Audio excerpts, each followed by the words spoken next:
Muito bom dia, agronegócio. Segunda-feira, dia 5 de dezembro de 2022, agora 9 horas, 5 minutos pelo horário oficial de Brasília. Nossa abertura de mercado está no ar pelas redes sociais do Notícias Agrícolas. Estamos ao vivo no Instagram, no YouTube e também no Facebook, sempre para que vocês sejam os produtores rurais mais bem informados do país.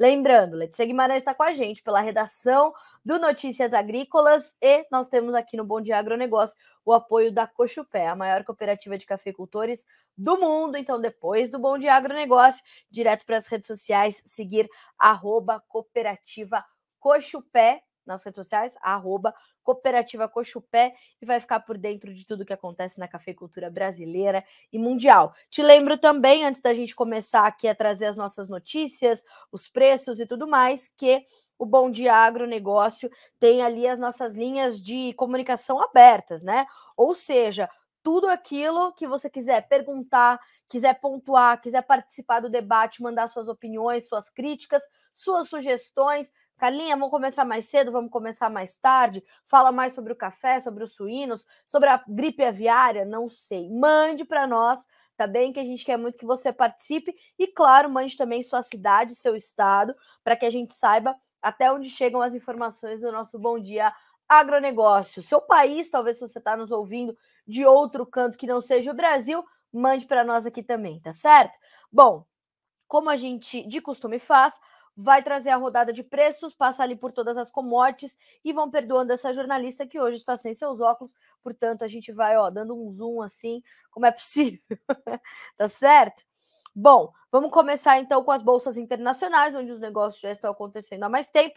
Então nós temos a soja subindo nesta manhã de segunda-feira, 0,4% de alta. O contrato janeiro tem 14 dólares e 43 centos por bushel. Milho, 6 dólares e 45, uma pequena alta uma pequena baixa de 0,02%. Mercado do milho estável. O trigo subindo 0,26% agora, ou 0,3% de alta para 7 dólares e 63 centos por bushel. O café, perdão, antes vamos concluir a Bolsa de Chicago com farelo e óleo, ambos trabalhando também com estabilidade. O óleo em campo positivo, 0,05% de alta, 65 centos, mais 25 por libra-peso. O mercado este, que te lembro, alcançou o limite de alta na semana passada, fechou a última semana com um ganho acumulado de mais de 6%. Hoje continua no território positivo, tem alta no petróleo, que já já a gente vai verificar, mas um pouco mais tímido porque subiu muito na semana passada. O farelo de soja caindo um tiquinho, 0,2% de baixa, 423 dólares e 40 centos por tonelada curta no contrato mais negociado. Agora sim, Bolsa de Nova York, o café, 1 dólar e 62, mais 63 por libra-peso, uma pequena alta de 0,02%. Esse mercado também buscando uma direção, mas recuperou o patamar de 1 dólar e 60, o que é nesse momento onde há uma pressão que vem forte, principalmente da cena externa, do financeiro, enquanto fundamentos estão bastante positivos. Açúcar, 19 centos mais 73 por libra-peso e boa alta de 1,3%. O algodão também subindo, sobe 0,8% agora para 83 centos mais 82 por libra-peso. O petróleo subindo, como eu falei, já adiantei, altas boas, 2,7% no WTI, que tem 82 dólares e 13 centos por barril, e no Brent a alta é de 2,5% para 87 dólares mais 75 centos por barril. O gás natural cai forte, 7,5%. O ouro sobe, cai um pouquinho, 0,08%. A prata, 0,2% de baixa e o cobre, 0,3% de alta. Dólar index temos também. Como é que está o dólar, o índice dólar, frente a uma cesta de outras moedas? Em baixa hoje, 0,2% de queda para 104.310 pontos, ok? Essas são o andamento das bolsas internacionais.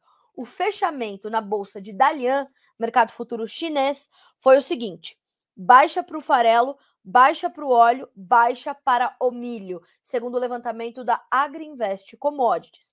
Temos também a análise inicial de Eduardo Vanin, analista da Agriinvest, sobre esse momento de Macro cenário, mercado financeiro e fundamentos. Vamos checar. Bolsas de lado, a exceção é a China, com alta de quase 2%. A gente vai falar sobre isso. Ações de redes de restaurantes subindo forte. Destaque para Haidilong Foods. Na semana passada, alta de 46%. Essa semana começou com alta de 7%. A taxa de câmbio na China continua caindo. O yuan está no maior nível contra o dólar em mais de 2 meses. A gente viu o yuan caindo expressivamente frente à moeda americana, agora está se recuperando. Investidores no Ocidente continuam digerindo os números do mercado de trabalho norte-americano que foram divulgados na última sexta-feira. Esse continua muito forte e não há sinais de reversão do processo da grande resignação. Petróleo acima de 81, clima seco na Argentina para 15 dias, dá suporte aos futuros do farelo de soja na CBOT. A gente vai falar também sobre a questão climática na Argentina, que é muito grave, é muito séria, e a gente vai falar das perdas que já podem ser registradas. Aliás, eu já vou passar esse link aqui para a Letícia para a gente compartilhar, né? A gente vai trazer aqui para vocês a manchete do Infocampo, tá? Quem é o Infocampo? É um site argentino, né? E que é uma referência importante da gente trazer sempre, porque é como notícias agrícolas para eles. Então, lá o Infocampo é como a voz dos produtores também. Então, de lá a gente vai ter uma informação bem fiel do que está acontecendo, né? E em loco. Deixa eu passar aqui para ler, daí a gente já fala sobre isso, ok? Bom, primeira coisa, eu quero falar um pouquinho das commodities de uma forma geral, que acho que é importante a gente trazer esse panorama, né? Hoje as commodities têm esse início de semana em alta, o que é completamente importante para a gente ir garantindo ali como se diz, patamares importantes, mas tem uma manchete importantíssima que chegou na última sexta-feira do Aaron Edwards, que é consultor de mercado da Roadcheck Marketing lá nos Estados Unidos, deu entrevista ao Alexander Horta no final do dia, na sexta-feira, para fechar o mercado da soja, mas trouxe essa manchete que eu acho importante dividir com vocês. Mercados agrícolas já dão sinais de cansaço e podem contaminar a soja. Por que o Aaron fala sobre isso? Porque o mercado já conhece as informações que tem, né? Já tem essa ciência do que está acontecendo. Sabe que a guerra entre Rússia e a Ucrânia está prestes a completar 10 meses e sem sinais de melhora. Inclusive, um diplomata americano falou que o Vladimir Putin ele não está realmente interessado quando traz as suas declarações em acabar com a guerra, né? Ele tem essa perspectiva quase que chega a ser mais do que retórico, né? É algo quase que não faz sentido mesmo ali para quem está do outro lado do conflito, e diz que o Vladimir Putin está nesse perfil quase que falso, é uma palavra muito ruim, mas é essa estratégia talvez de guerra, né?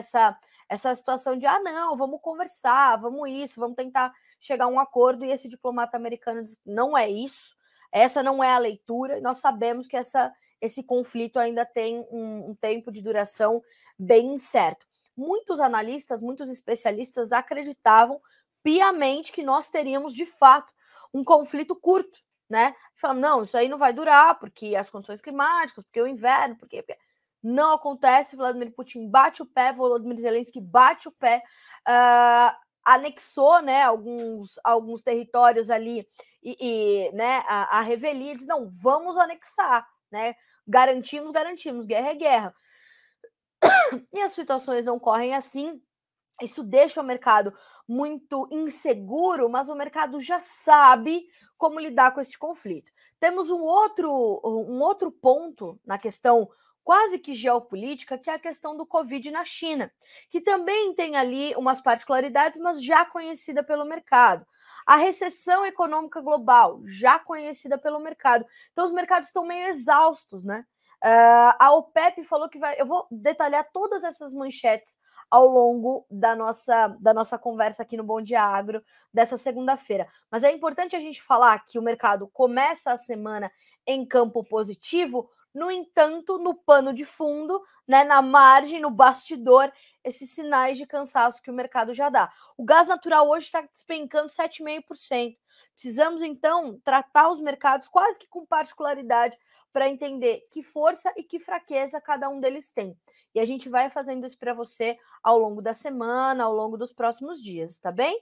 Então, esse é o primeiro destaque desta manhã de segunda-feira. Começamos a semana com alta para praticamente todas as commodities agrícolas. O café chegou a testar pequenas baixas, mas voltou a subir. Vamos ver se em todos os contratos. Vamos passar ali na Bolsa de Nova York. Todos eles em campo positivo. Março, $1,62 mais 80 por libra peso, sobe 0,1%. O maio, 0,3% de alta para $1,63 mais 65. O julho, $1,63 mais 70 por libra, 0,06% de alta. Setembro, $1,64 mais 5, 0,3% de ganho. Isso falando de futuros do arábica na Bolsa de Nova York. Algodão, que conta com fundamentos bastante negativos, mas hoje, acompanhando as demais commodities, principalmente o petróleo, tá? Dezembro, 85 cents mais 35 por libra peso. Março, 83 cents mais 76. O maio, 83 cents mais 11 por libra. O julho, 82 cents mais 50. As altas variam de 0,6% a 1,3%. Vem do petróleo, vem do financeiro, vem da baixa do dólar index, vem da melhora da relação cambial lá na China, tá? Então a gente tem um quadro aí de alta para as commodities que precisa ser monitorado de pertinho nesse início de semana por conta do pano de fundo do mercado, tá? Então, os fundos, aliás, vou buscar aqui a declaração ipsis literis do seu Ginaldo Souza, porque assim a gente consegue ilustrar o que eu estou dizendo para vocês, ó. Os fundos estão vendidos. Milho, 192 mil contratos. Soja, 102 mil. Farelo, 75 mil. Óleo, 105 mil. Estão vendidos 54 mil contratos. Então, a gente tem talvez um movimento aí para acontecer, né? Será que essas altas serão revertidas, serão devolvidas, né? O mercado vai continuar vendendo ou nesses contratos onde estamos vendidos, vamos comprar e vamos, né? Então a gente vai ter que olhar para as commodities quase que de uma forma geral. E aí eu já prometo essa análise para vocês aqui no Bom Dia Agronegócio nesses próximos dias, tá bem? Como é que a gente vai olhar as commodities até o final de 2022. Já adianto, dezembro costuma ser um mês aqui no Notícias Agrícolas, onde a gente produz a nossa programação especial de final de ano. Então, nas últimas 2 semanas de dezembro, vocês terão um balanço dos principais mercados, né? Das principais frentes em que atuamos aqui. Então, vai ter clima, vai ter política, vai ter economia, fora todos os mercados. Soja, milho, algodão, café, arroz, açúcar, trigo, frutas, laranja, café, naturalmente, boi gordo, proteínas animais, leite. Então, vamos fazer um balanção do agronegócio para você ficar aqui, terminar 2022 embaladinho para presente, começar 2023, sucesso. Bom, falamos então sobre as commodities e eu quero trazer informações agora sobre a questão climática aqui na América do Sul. Por quê? Porque parte dessas altas, principalmente para soja, milho, farelo, vem dessas preocupações com o clima na América do Sul, mais especificamente na Argentina, tá? Mais especificamente na Argentina. E ó, quero mandar aqui um alô para o seu José Cordeiro, de Astorga, que escuta todos os dias o Bom Dia Agronegócio. Ó, um abraço para o senhor, viu, seu José? Obrigada pela audiência. E também o Wanderson de Primavera do Leste, Mato Grosso, que me acompanha também todos os dias. Parabéns pelo programa, muito obrigada. Eu vou chegar aqui já nos nossos comentários. Muito obrigada pela gentileza e principalmente pela confiança no meu trabalho, pelo prestígio da audiência de vocês aqui, a nossa programação do Notícias Agrícolas. Espero que estejamos juntos realmente todos os dias, tá certo? Obrigada. Bom, falando agora do clima na América do Sul, inclusive é um dos destaques da Agriinvest também na manhã de hoje, da análise matinal do Grupo Laboro. Então, nós temos essa condição. Para o Brasil, o que nós temos? Nós temos uma melhora das condições climáticas, porque as chuvas chegaram quase que de forma generalizada no país, trazendo algum alívio aí para regiões que precisavam dessas chuvas. Nós sim ainda temos problemas pontuais, nós sim já temos perda de potencial produtivo, algumas casas privadas de consultoria diminuindo as suas projeções para a produção brasileira 2022-23. Ainda assim, é importante que vocês tenham isso em mente, tá? Ainda assim, nós temos a perspectiva de uma safra recorde, ok? Nós temos a perspectiva de uma safra maior do que a do ano passado, pelo simples fato de que nós tivemos um aumento de área na ordem de mais de 4%, e nós devemos ter uma média de potencial produtivo, uma média de produtividade melhor do que a do ano passado, porque as condições climáticas adversas de 2021 foram expressiva e preocupantemente maiores do que as que nós temos esse ano, e de forma quase que generalizada, o que não acontece esse ano. Então, nós temos sim problemas com a safra aqui, nós temos essa irregularidade que marca uma safra como essa, onde chove demais em um lugar, chove de menos em outro e chove adequadamente em um terceiro. Então, nós temos essa marca de irregularidade já na safra brasileira. A gente pega uma foto de uma soja ali da Bahia e a gente pega uma soja ali do Rio Grande do Sul, não dá para comparar, né? Nós pegamos uma soja de Minas e uma soja do Mato Grossão, não dá para comparar. E em partes do Mato Grossão, porque tem partes ali do Mato Grosso que estão sofrendo também com a falta de chuvas. Matopiba, tem região onde chovia tanto que não dava para terminar de plantar. Este é o Brasil do brasileiro. O brasileiro já sabe que é desse jeito.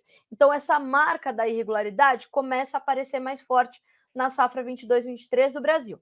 Temos problemas, mas devemos ter uma safra recorde e devemos ter essa média produtiva melhor, além de precisar contabilizar esse aumento de área.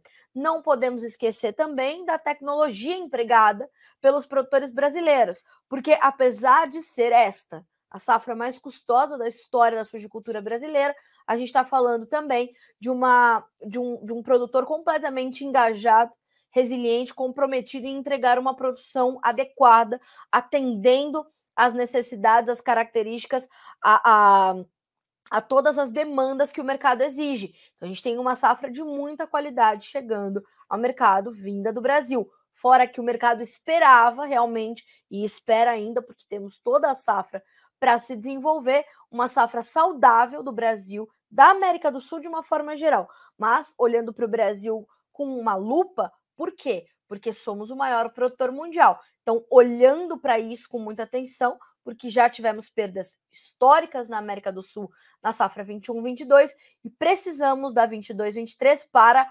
começar a recompor os nossos estoques. Até porque, até que chegue a nova safra da América do Sul e a safra 23-24 dos americanos, a gente tem um gap ainda e uma oferta curta. Mas a diferença é que a demanda também está um pouco mais contida. Então, vamos olhar. Agora, ainda falando do clima, temos essa condição para o Brasil. Para a Argentina, já é uma condição completamente diferente. Completamente diferente. Na Argentina, a gente tem uma condição de tempo muito seco, um plantio atrasado, e é um atraso que é um dos piores dos últimos 20 anos, e a gente está falando ainda de uma perda de potencial produtivo que já começa a ser muito grave mesmo. Eu vou pedir para a Letícia compartilhar aquela manchete que eu prometi do Infocampo com vocês, porque é realmente bem impressionante a notícia que vem por aí, tá? O Infocampo noticia assim, ó, vou até traduzir para a gente colocar bem direitinho. Com o atraso no plantio da soja, já se perde na Argentina 1 tonelada por hectare, tá? 1 tonelada por hectare. E também estava prevista para essa temporada estava previsto um aumento de área para soja. Mas, Carlinha, eles perderam o ano passado, tá com custo, tem retenções, tem, mas a soja ainda é uma das melhores opções para o produtor argentino. Então, já tinha essa condição. E aí, o que acontece, ó? A reportagem da Bolsa de Valores de Rosário conversou com o especialista Rodolfo Rossi, que expôs a realidade de ter plantado parte da área de soja fora da data ideal. Mas ele plantou porque ele quis? Naturalmente que não. Ele plantou pela necessidade, pela condição adversa de clima, e com chuvas que da última semana foram de apenas 10 milímetros. Na maior parte de regiões importantes ali da Argentina, a gente já tem, portanto, essa perda de até 1 milhão de toneladas, uma tonelada de soja por hectare em uma área muito extensa da Argentina. E o que mostram os modelos meteorológicos? Continuidade do tempo seco para os próximos dias. Pode melhorar em algumas áreas pontuais, mas a situação, vocês estão vendo esse mapa? Não, agora vocês estão vendo a notícia do Infocampo. Aí vocês estão vendo as fotos, é uma coisa terrível. A seca é bem cruel, e é o reflexo do terceiro ano do Laninha, não podemos deixar de dizer. Mas esse mapa que vocês acabaram de ver, né, não dá para vocês verem toda a extensão da Argentina, mas vejam que a gente tem ali algumas regiões, né?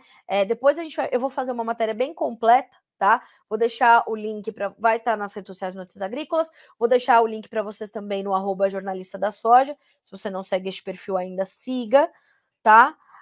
Vou colocar as fotos, vou colocar os depoimentos, e aí a gente vai fazendo esse relato da safra 2022-23 da Argentina. Então, essa perda de potencial produtivo por lá já é uma realidade muito mais grave e triste do que o que a gente registra aqui no Brasil. Segundo Eduardo Vanin também, o que nós temos de informação vindas da Argentina. A Bolsa de Cereais diz que o plantio está atrasado em 17 pontos percentuais e as condições ruins e péssimas das lavouras passam de 30%. O mês de dezembro deve ser mais um mês de chuvas abaixo do normal. Ontem circularam alertas de temperaturas extremas para a Argentina, Paraguai e agora o ponto de atenção, Rio Grande do Sul. As temperaturas podem passar de 40 graus. Os 6 modelos de clima concordam. O Laninha vai perder força somente a partir de janeiro e fevereiro. Para o Brasil, produtores do oeste de Mato Grosso falam que receberam chuvas, mas ainda estão precisando de mais. O padrão vai continuar de chuvas de pancada e mal distribuídas. Foi o que eu falei, é a irregularidade que marca mais uma vez e mais uma safra aqui no Brasil. O farelo de soja vai continuar ganhando força sobre o óleo. Para quem viajou na semana passada, a EPA, a Agência de Proteção Ambiental, puxou o tapete do mercado, estabelecendo mandatórios de biocombustíveis para os próximos 3 anos nos Estados Unidos, abaixo dos níveis atuais. Além disso, trouxe um novo concorrente para o etanol e para o biodiesel, que é a geração a partir das montadoras de carros elétricos. Na semana passada, o futuro do óleo de soja dezembro caiu 10%, tá? Veja só, um dos destaques aqui da Agriinvest Commodities. Então, a questão climática na América do Sul, preocupação. Choveu 1 pontinho, 2 pontinhos, nada que mude o quadro, tá? Ao longo do dia, volto a dizer, tá prometido aqui como é que chama isso? Aqui no Instagram do Notícias Agrícolas e no Jornalista da Soja também, ok? Aí vocês conseguem ter acesso fácil a essas informações. A gente vai facilitando para que vocês tenham todos esses, né? E olha só o Ricardo nos informando aqui, o Ricardo Amaral. Bom dia, seguimos com seca na região das Missões no Rio Grande do Sul. E pode ter essa situação aí de temperaturas extremas, tá, Ricardo? Então, atenção total, você que está no sul do Brasil, principalmente no estado do Rio Grande do Sul, podemos ter esta condição, portanto, de agravamento desse calorão. Essa é a condição, portanto, de clima na América do Sul que eu queria dividir com vocês. E na Argentina, né, como eu falei, a gente vai... vou pedir até para o Mateuzinho trocar aqui a nossa tela, para a gente pontuar essa questão. Na Argentina, claro que não sofre só a soja, né, mas vocês veem aí na foto uma sojinha tentando germinar, né? É a resiliência da planta, é a resiliência do campo, é uma coisa maravilhosa. Mas as condições da soja, que continua perdendo na Argentina, ela vai se estender para outras culturas. O trigo que está sendo colhido, ele vem, as colheitadeiras vão avançando e vão avançando também a chegada dos dados, né? E esses dados mostram que há uma perda de potencial produtivo em progressão na Argentina. O saldo exportável por lá já diminuiu e também vão sentir as outras culturas de verão, como é o caso do milho, por exemplo. Então a gente tem um plantio um pouco mais avançado, né, do milho, mas ainda assim também um atraso e uma dificuldade. O plantio do milho também começou depois do período ideal, por conta desse tempo seco, dessas condições adversas de clima. Então, a gente tem toda essa condição como um ponto importante do radar, né? Como um ponto importante de atenção dos mercados. E os mercados estão reagindo a isso. Por que a gente puxou tantas informações hoje sobre a Argentina, sobre a questão climática na América do Sul? Porque parte dessas altas que a gente observa hoje, a gente está falando de um suporte que vem importante dessas notícias, tá? Então, janeiro, 14 dólares e 44, março, 14 dólares e 52, maio, 14 e 60, maio, que é referência de formação de preço para nossa safra, uma das principais, e julho, 14 dólares e 64 centos por bushel, certo?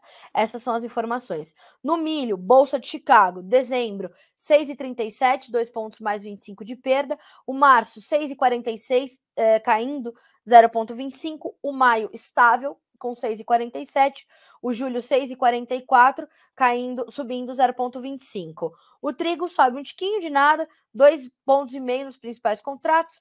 Março, 7,63, maio, 7,75, perdão, e o julho, 7 dólares e 81 centos por bushel. Esse é o momento da Bolsa de Chicago. Para fechar aqui os grãos, milho na B3, hoje subindo.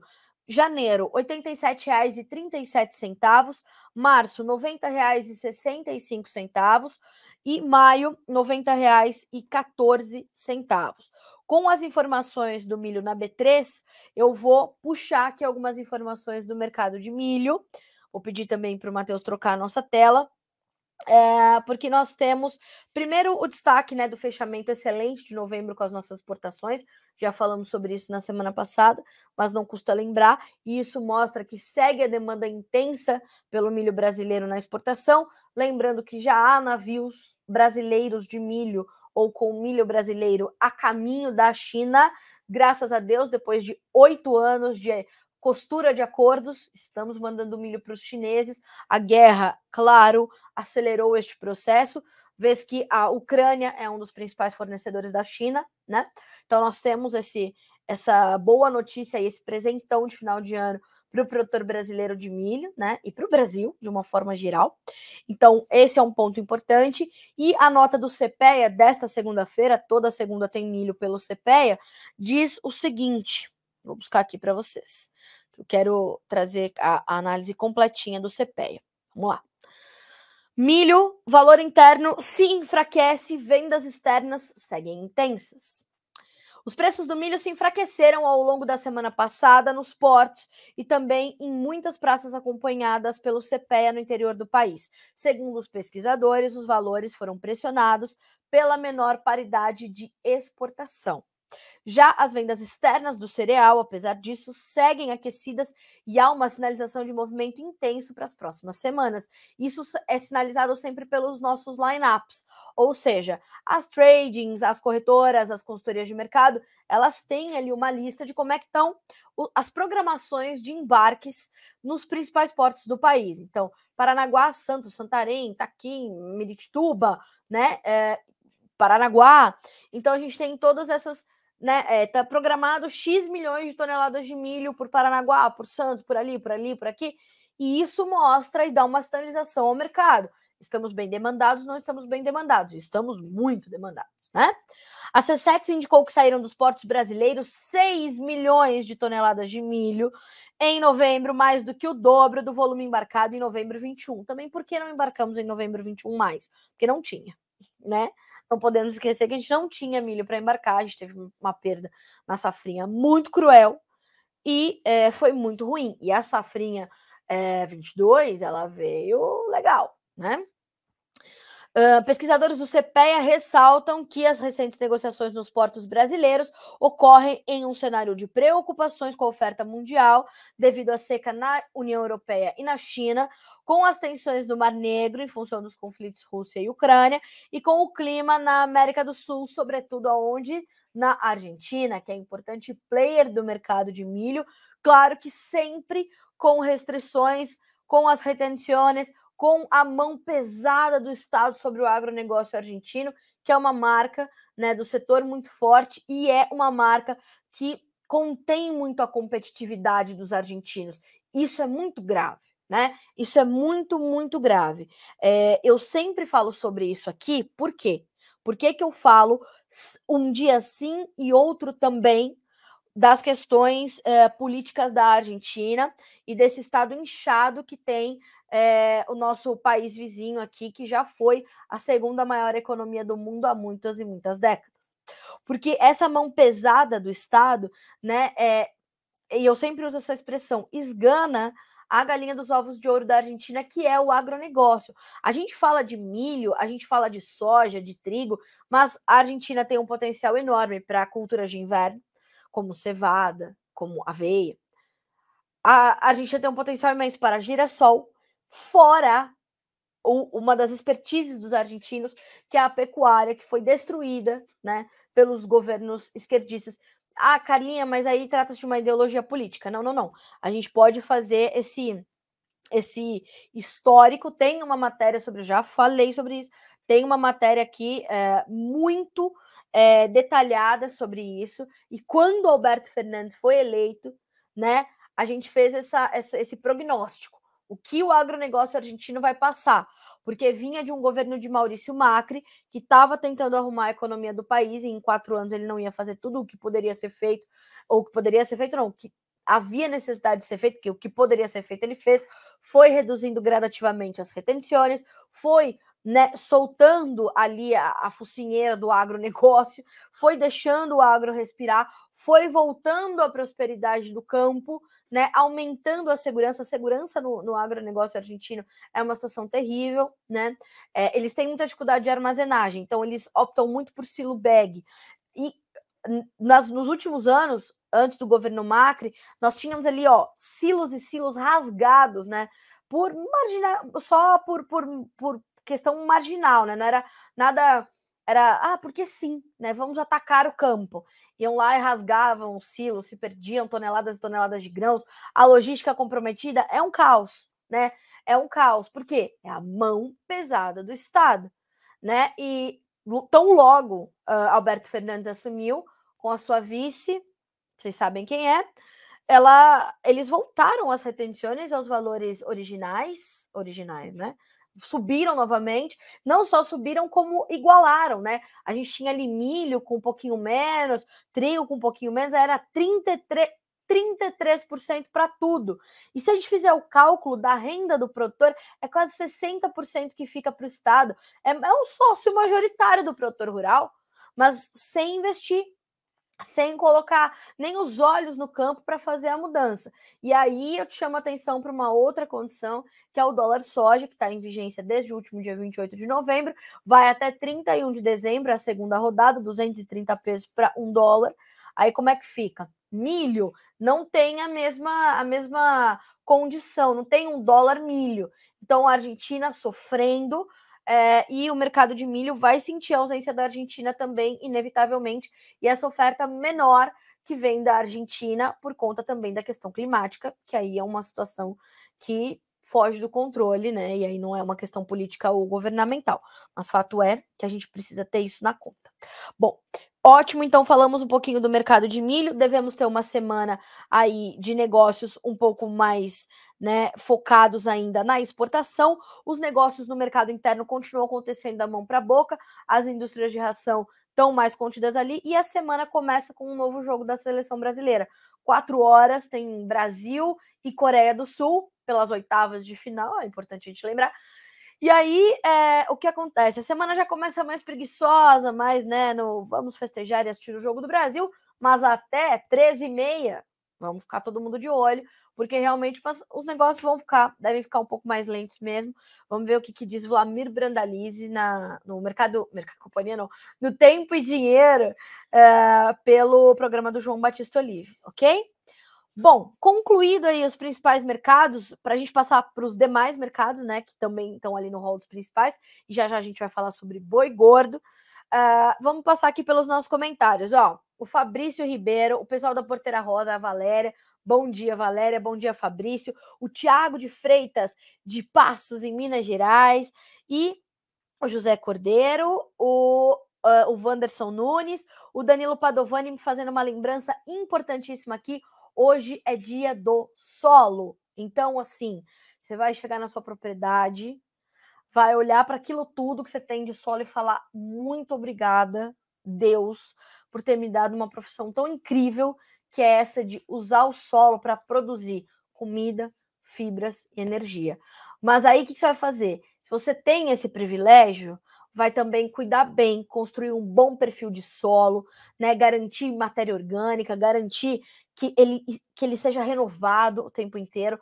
É ali onde começa tudo. Solo e água, recursos naturais, né? Então, garantir que você vai ter esse perfil de solo. Sempre trago aqui o doutor... eu nunca me lembro o nome do doutor Latam. Doutor Caramba, né? Vamos procurar aqui. Ele ganhou o World Food Prize e foi, se eu não me engano, indicado ao Nobel. Ratan Lau. Eu sempre acho que é Latan Lau, mas é Ratan Lau.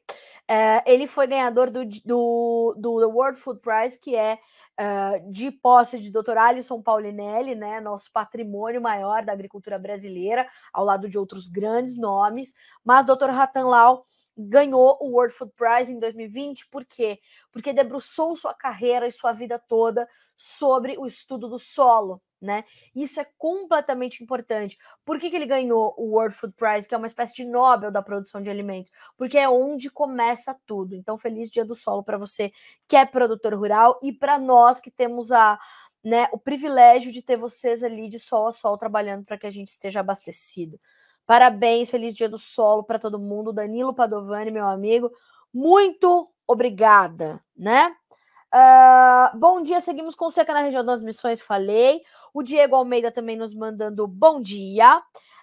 Bom dia, Promissão São Paulo, fala a respeito do setor de cana-de-açúcar, vamos falar.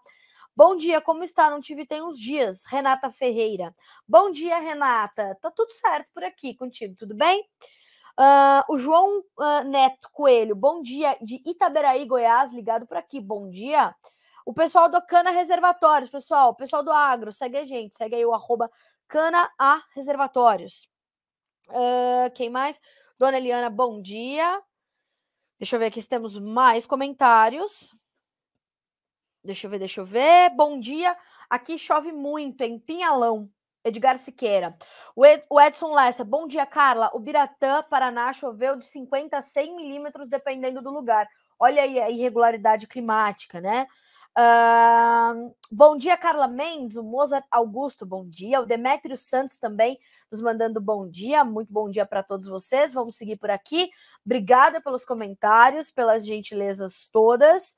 A Lucilene também nos mandando bom dia. A Lucilene Camargo nos mandando bom dia. Então sejam todos bem-vindos, tá certo? E também o Diego eu falei, né? Bom dia, Diego. Bom, vamos falar um pouquinho do mercado do boi gordo? Primeira coisa, vamos checar como fecharam os preços na última sexta-feira pelos números do aplicativo AgroBrasil, que é uma dica que eu dou todos os dias aqui no Bom Dia Agronegócio. Já baixou esse aplicativo? Se não baixou, tá, perdendo tempo. AgroBrasil com Z, Letícia gosta dessa expressão, com Z de Zebu, @AgroBrasilApp. Carlinha, por que você manda a gente baixar esse aplicativo? Manda não. Por que você fala para a gente baixar esse aplicativo? Pessoal, este aplicativo é o que vai permitir com que você comece a registrar os seus negócios ali, né, efetivamente.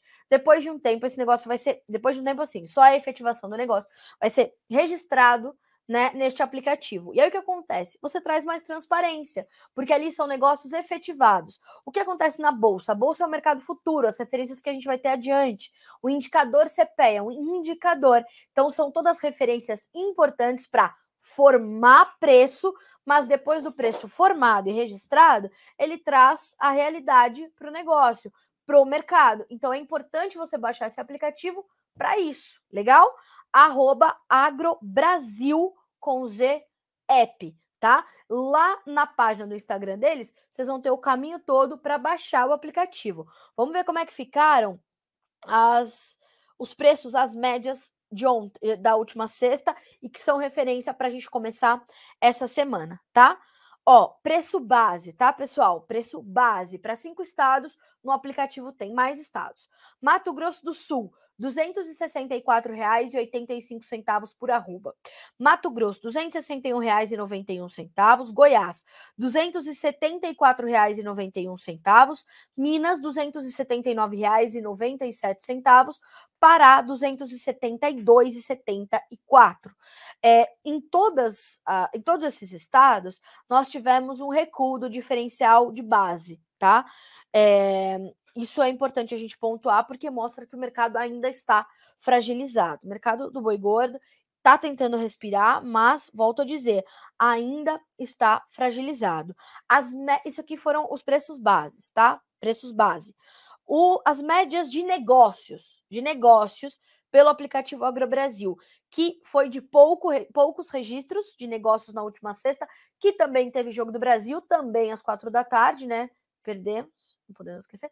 Perdemos para Camarões, tudo bem, né? Mas hoje vamos ali voltar renovado, novo fôlego, os meninos descansaram 7 dias, os que vão jogar, então vamos acreditar. Então, ó, poucos negócios, o maior volume de negócios, Mato Grosso, preços, São Paulo, R$ 295,00 por arroba, escalas se alongaram um pouco, 11 dias. Mato Grosso, preços entre R$ 260 e R$ 270,00 por arroba, escalas ainda curtas, 6,8 dias. Curtas não, mas mais enxutas do que, por exemplo, São Paulo. Minas, 6 dias e meio de escalas com preços de perto de R$ 290,00 por arroba. Não foram registrados negócios para o boi gordo nos demais estados, mas temos escalas também desses dois que a gente acompanha por aqui. Mato Grosso do Sul e Goiás. Mato Grosso, 7 dias e meio para as escalas, Goiás, 5,4 dias. Então percebam que no Centro-Oeste, a gente tem, no Centro-Oeste, em Minas, a gente tem escalas um pouquinho mais enxutas. O mercado do boi gordo está buscando, tá? Está buscando.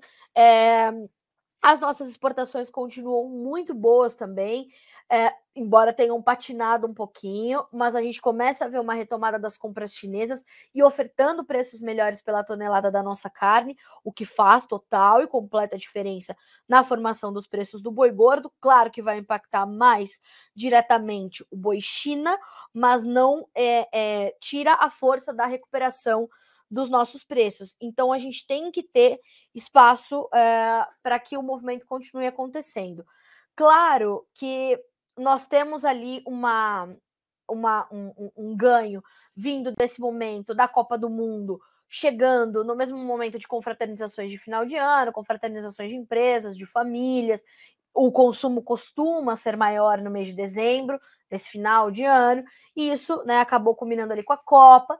Então, vem ajudando. Volto a sugerir para você acompanhar o Conversa de Cerca, a última edição, quarta-feira passada, do Ronald Macuco, analista de pecuária da Pátria, mas a gente fez um balanção do mercado do ano todo e como esses momentos de comemoração impactam no consumo de carne bovina, o auxílio e tudo mais, tá?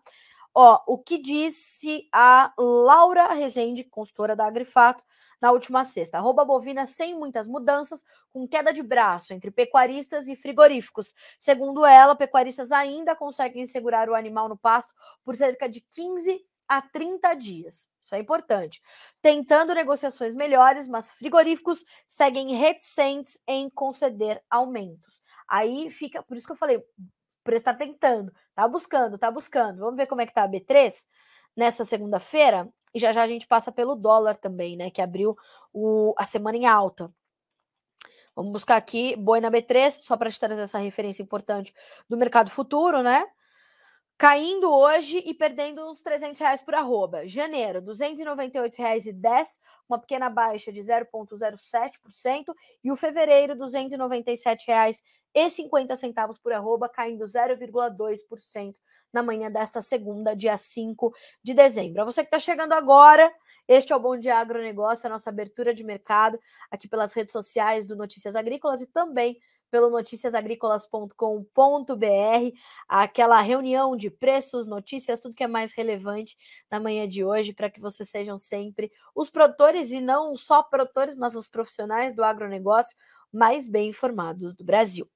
Ó, dólar, alta de 0,5% agora a R$ 5,24, ok?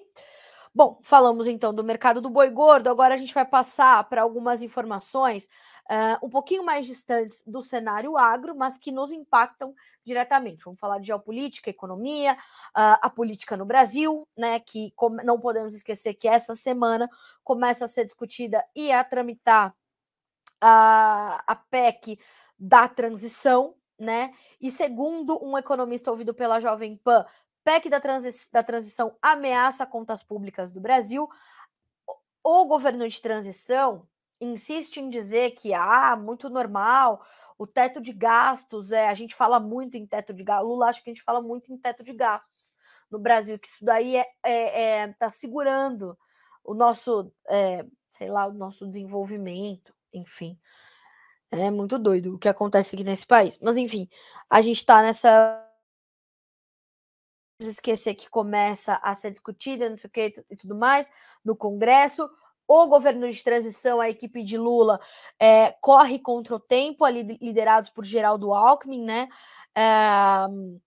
Correm contra o tempo para fazer a aprovação, né, dessa proposta. E aí PEC do estouro, PEC da gastança, PEC permanente, PEC de tudo. Então, a gente tem esses efeitos diretos que a gente pode sentir.